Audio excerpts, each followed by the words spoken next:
Pour yourself a cold one. Let's strike 'em, huh? And listen to Ross Tucker break down the top college prospects on another tasty edition of the College Draft.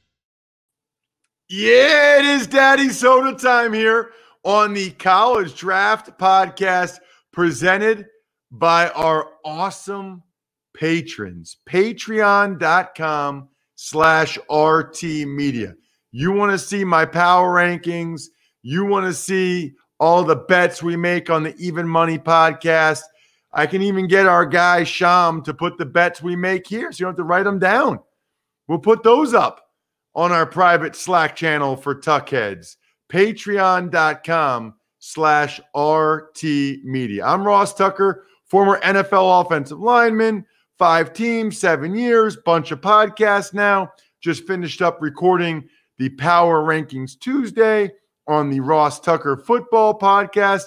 Now, we've got the College Draft Podcast, where my guy Emory Hunt is the star. You got to follow Emory on Twitter at FBallGamePlan. I'm at Ross Tucker NFL. All of our shows are at Ross Tucker Pod. You can also check him out, Football Game Plan, on YouTube. My YouTube is youtube.com/Ross Tucker NFL. But Emory's got a zillion followers or subscribers or whatever on YouTube. He's been doing it a long time. Top-notch football content. And then footballgameplan.com/2021 draft guide. That is the key to get the best draft guide available. If you've been listening to the show or watching it on YouTube, you know that Emory is legit. Even just today, like the first game we're talking about is Nevada against San Jose State. And we're talking about offensive tackles for both teams. This is the only draft podcast out there where we will be breaking down offensive tackles from Nevada and San Jose State. So take that. Take that every other college football podcast. Take that every other draft podcast. And by the way, we also give you picks for the games. So this is the podcast that gives you the best of both worlds. Good morning, Emory. How are you? Good morning, Ross. How are you this morning? I am awesome. Let's dive into it. I already brought it up, so let's go. It's Nevada. And, oh, by the way, Emory, big win for your boys last week. Whew. They tried to give it away, man, but they got it done. And now I think in another week they have a bigger challenge of trying to avenge last couple of weeks ago's loss against Coastal Carolina. So that'll be huge. They got over the App State hump. Can they beat Coastal Carolina in a rematch game? And listen, Coastal Carolina's offensive line is tremendous, even though they're undersized. But once again, it shows you size is not a skill. So is that confirmed as the Sun Belt championship game? Yeah, I think because of the how both teams ended up winning, and they have the requisite wins to face each other. I think App State was the last hurdle for both teams, I believe. Got it. And how about Coastal beating BYU, man? That's huge for the Sun Belt. Especially the way they did it, because I was one of the believers that BYU would go in there and just lean on them consistently and end up winning the game. And they made a couple of key plays to turn the tide. And I mean, what a great stop at the end, because that dude was well on his way to going into that end zone. Unbelievable football game. I mean, just incredible. I'm so thankful that those schools got that game together, right? And gave it a chance to actually happen. Obviously, it's a bummer for BYU, but you had to take that shot, I feel like. And same with Coastal Carolina. Coastal Carolina doesn't really hurt their, there's like no lose because they're still playing the Sun Belt championship game. So I think that was kind of a no-lose situation for both. I guess you could argue maybe for BYU it wasn't, but anyway. So Nevada and San Jose State. Is San Jose State still undefeated? I think so. Oh, no, I think they lost one game, but they got a big one last week against Hawaii. They had to switch, home and away. They had to go out there to Hawaii. Not a bad trip to make, and they went out there and won. Right. I believe that they are undefeated in the Mountain West, I believe. I think that's what it is. I'm going to look that up while you are breaking down. First, we will start with Nevada offensive tackle Nate Brown. And Brown was a guy that played tackle, but they now kicked him inside to guard. He's a right guard. And what you like about him is how he's able to quickly get into a defensive lineman's chest and really dig him out of the run game. So his run blocking is tremendous. And he has really good recognition, so he doesn't get fooled by twists or stunts or anything like that. He's able to quickly, help out his center, get a good bump on him, and then jump quickly to the guy that's twisting in his gap. So I like his recognition. I like his ability in the run game, and I like how he's able to easily get to the second level. And when you look at what they do well, and a reason why Nevada is so strong this year, their guard center guard combination, they're seniors. And so when you have that level of continuity, that experience in your battery within your offense, your quarterback is going to be a beneficiary. Your run game is going to be a beneficiary, your running back. And that's what's really driving their offense is that guard center guard combination. And Brown is a pro prospect on the right side that can see time at tackle if need be. But I like the fact that he is a guard at the pro level. And I'm glad he's getting that experience this year in playing inside. Yep, I'm with you. By the way, San Jose State, they are undefeated. They are 5-0. They've only played conference games. Here's the thing, though. They've won every game by at least 10 points. They beat Air Force 17-6, New Mexico 38-21, San Diego State 28-17, UNLV 34-17. Then they had back-to-back no contests against Fresno and Boise. And then they just beat Hawaii 35-24. So now they've got this Nevada game and then a real chance, obviously, to be in the Mountain West Conference championship game. So kudos to San Jose State. What a great job they've done. And part of the reason is their offensive tackle, Jack Snyder. What do you think of Jack? He's played left tackle. He's played right tackle. So he has that experience, although I think he's either better suited on the right side or maybe inside as a guard. I think what, arm length will be a question as far as, how he measures and whether or not he could stay at tackle because he tends to let guys get into his chest a little bit too quickly. But in the run game, he's dominant. I mean, he washes guys down. He's able to quickly stonewall and turn, defensive linemen to where he's creating a lane when they run weak side, or if he's helping out to where in like a wide zone scheme, he's able to quickly, reach a guy, turn him and pin him down and get to the second level and block that way. And, so he's an aggressive, blocker on at the tackle position. But I think as far as pass pro as a left tackle, there's some issues there, some technical issues, but it leads you to think that, okay, maybe he can play on the right side where he can get some help with maybe a tight end, or you kick him down inside as a guard and let him still be able to have some success in pass pro, but still dominate in the run game. So I do like his ability. And like you said, big reason why they're having success out there. And you look at it, it's a shame that they're undefeated because in this pandemic year, because they're still building their stadium, the grandstand on one side. So they wouldn't have been able to have the full allotment of fans anyway. But it's a shame that fans are missing this San Jose State team because they're not as dominant of a program historically. So this is a good year for them, and this would have been a great year for the fans to be out there watching. Yeah, it's a good point, Emory. They've been down for so long. Now they can't even be there. It's a shame. They are laying 3.5 points against Nevada. You've been very good with your picks. Your thoughts on San Jose State laying the 3.5 against Nevada? It's tough, man, especially when you're talking about a team that's undefeated. But Nevada, I think, is just too talented right now, and they're firing on all cylinders. I know they have the loss, but Nevada, I think, is just a better team at this juncture. So I'm gonna take Nevada in the points here. Ooh, interesting. Okay, Nevada and the 3.5 points. All right, let's get to UNC Miami, and this is a guy I've heard a lot about in recent years. And it's funny, I was talking with Tyler Tyler, the quarterback for Army, who's playing for Army-Navy game on Saturday a couple weeks ago, and he mentioned this guy's name as a guy that is from the 757, the Tidewater region of Virginia, where he's from. And he was very proud of his region, very proud of what he's been doing for them in North Carolina. So it's North Carolina. He's from this Daz Newsome, 21 years old, receiver from Hampton, Virginia. I've been looking forward to this, to getting your breakdown of Daz Newsome, the UNC receiver. Really good slot receiver, man, and they exclusively play him in the slot. Pro level, you probably could see him maybe as a flanker, but I think you want to kind of keep him in that role as a slot receiver because he's super quick in and out of his breaks. Ideally, he has legit acceleration to where he could take a slant a long way. We saw that against Wake Forest. We've seen that over the course of time.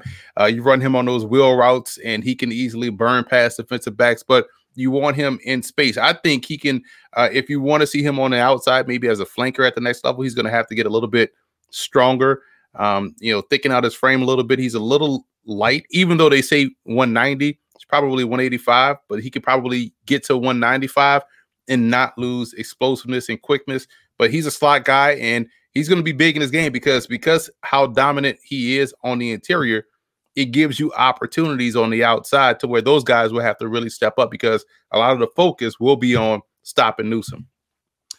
What about for Miami? It is unbelievable. I have lost track of how many Blades that they have had. Now, Al Blades Jr., okay? Hold on a second. Wasn't Al Blades the son of like Brian or Benny Blades? Yeah, exactly. So hold on a second. Is this Brian or Benny Blades' grandson? That can't be right. Or it could be uncle or something like that. It may I'm be looking it up because if that's the case, then I'm gonna really feel old. Yeah, Al Blades Jr. I'm looking it up, man, because that would be crazy.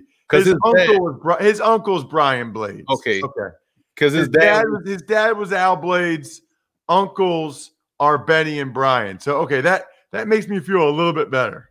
Yeah, because I mean, wow, like we are really old if that was the grandson. But yeah, his dad was a good safety. Passed away in that car accident after his first season in the NFL, and his son to me could be on a similar trek as far as position is concerned. I like his footwork. I like his athleticism. I like his ability to match up. So we probably won't see him versus Daz Newsome in this game, but you could also see a pathway for him maybe being a slot corner because of his ability to match with his footwork. But he's a bigger guy, 6 feet, 207, same size as his dad was. His dad ended up being a safety. You can see a pathway for him to be a safety if that's if a defensive coordinator wants to put him in that position. But as a corner, he plays mostly on the field side. So that speaks volumes to his athleticism. So they're matching him up on their team's best receiver. Just so happens in this game, the best receiver is a slot guy. So it'll be interesting if we see that matchup at times. But I do love his ability to mirror and match. He's very technically sound. He doesn't really get beat on double moves or anything like that. He's able to really stay in the hip pocket, turn and run with receivers. He's able to work through trash if they try to run those crossing routes. So he's able to bubble over and still be in good position to make a play. So I like the technical aspect of Al Blades Jr.'s game. And I think he's going to have to, and he didn't play last week against Virginia Tech. So they're going to get him back in this ball game, which is going to be huge. All right, so Miami is laying 2.5 points in this one, Emory. Looking forward to this matchup. Miami, UNC. Miami laying 2.5 points. What do you got? This is tough because this is a classic case of we don't know which defense will show up. We know the offense tends to show up, but you know what? I can trust North Carolina's receiving core more than I can trust Miami. Miami tends to have a lot of drops. They'll go through a series of games, within a game where the receivers can't catch anything.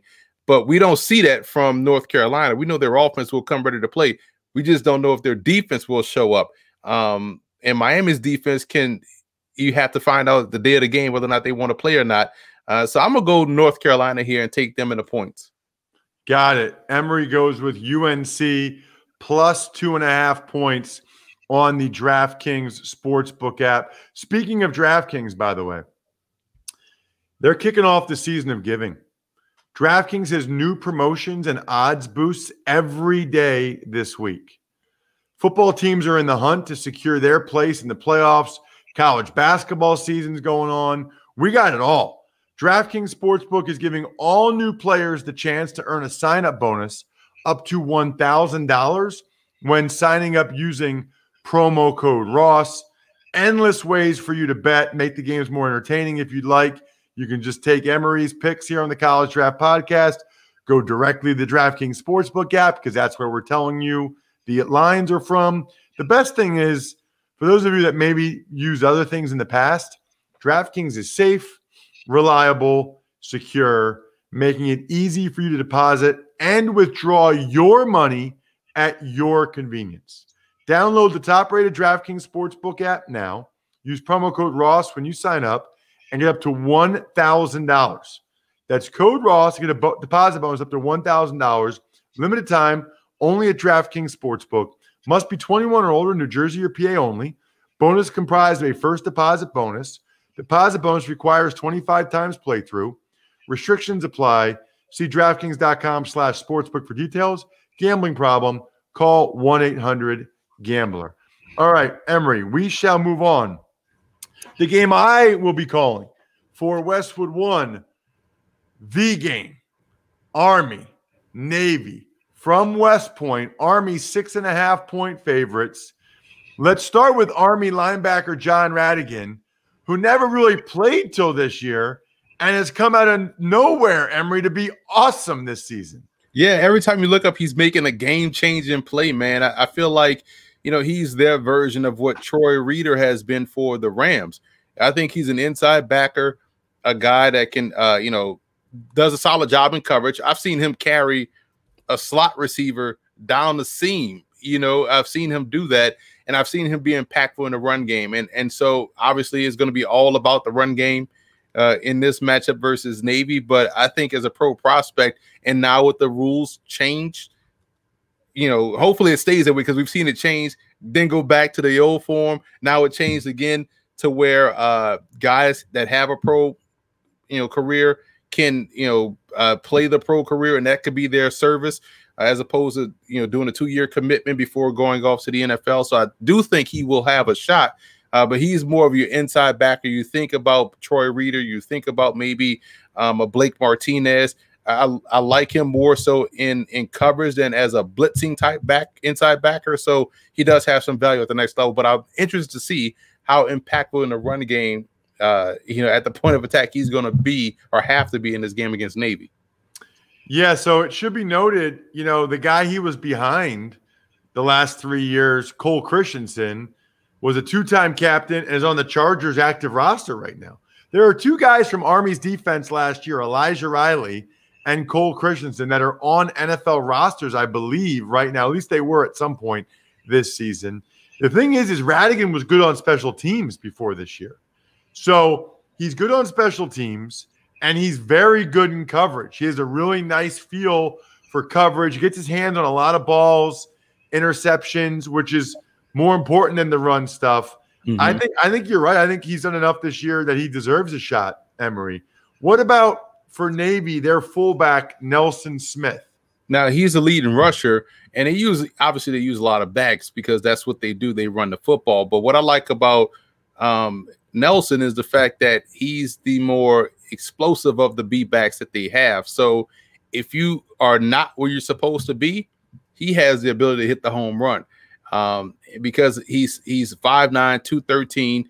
He's built low to the ground, good compact guy, and he has that burst, that explosiveness to take advantage. So if they're going to really beat Army, it's going to be on the strength of how quickly he can get to that second level and explode and create chunk plays in the run game. So I do like how he's built. He's, again, low center of gravity, explosive back. He's going to be the player to watch in this one. If you have a pro future, he's more than a guy that, he's not your traditional fullback where he's 230, something like that, but he's more of a guy that you could trust, as a goal line back because of option backs having that, that extensive experience of running guard to guard inside, so they're not shy from contact or afraid of contact when it comes away. And bless you, by the way. Thank you.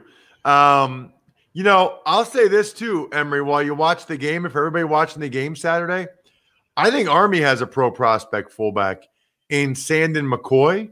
Mm-hmm. He is a good runner. He is an awesome blocker, and he's good in the passing game. He actually reminds me of like a Kyle Juszczyk type. You can move him around a lot. He's outstanding blocking in space. He's good in the passing game.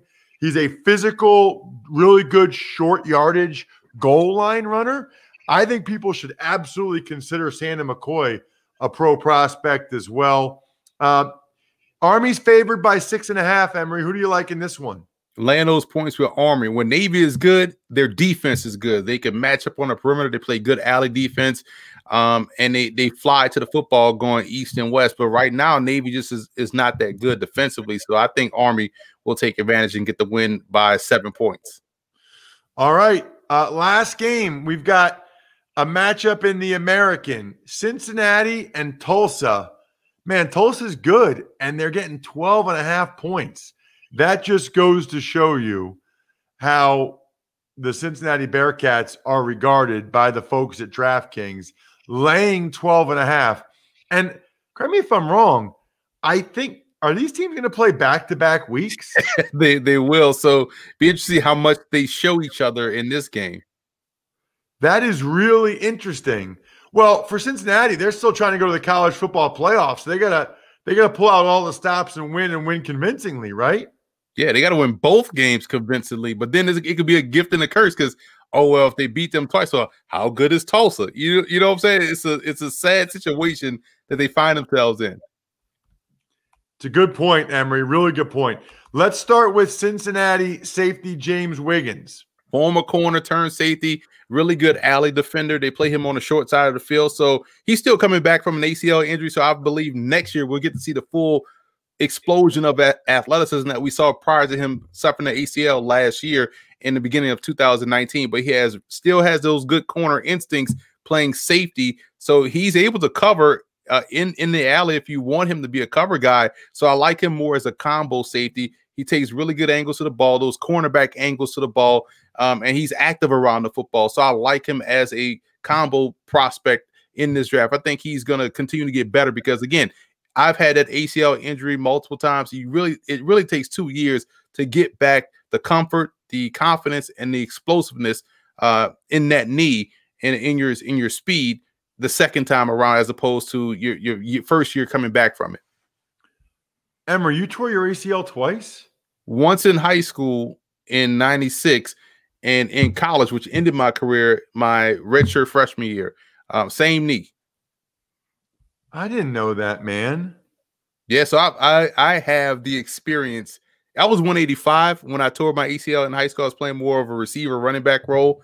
Then I gained 30 pounds after the surgery. And it was like, you know what? You can't be 215 playing receiver, so we're going to put you at running back, which may be a unique talent because I had the ability to catch, but also I was girthy enough to play running back. So it worked out for me.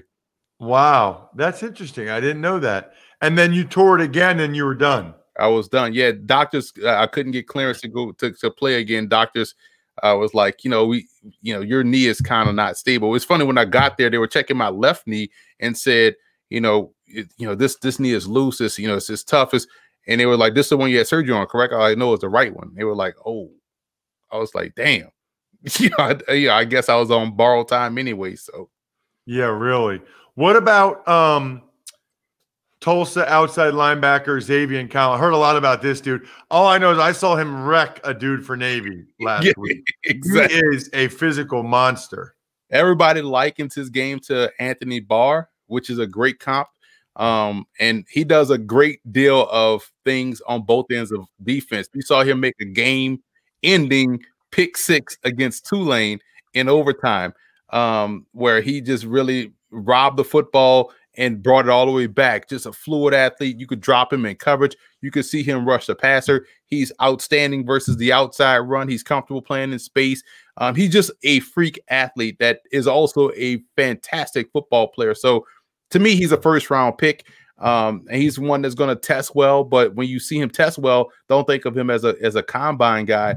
Watch the film because of how he plays. He is making impactful, game-changing plays, and that's what you want on your defense, especially within your front seven.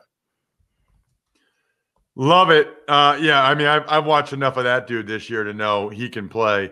All right, Cincinnati's laying 12.5. That's a big number against a good Tulsa team, Emory.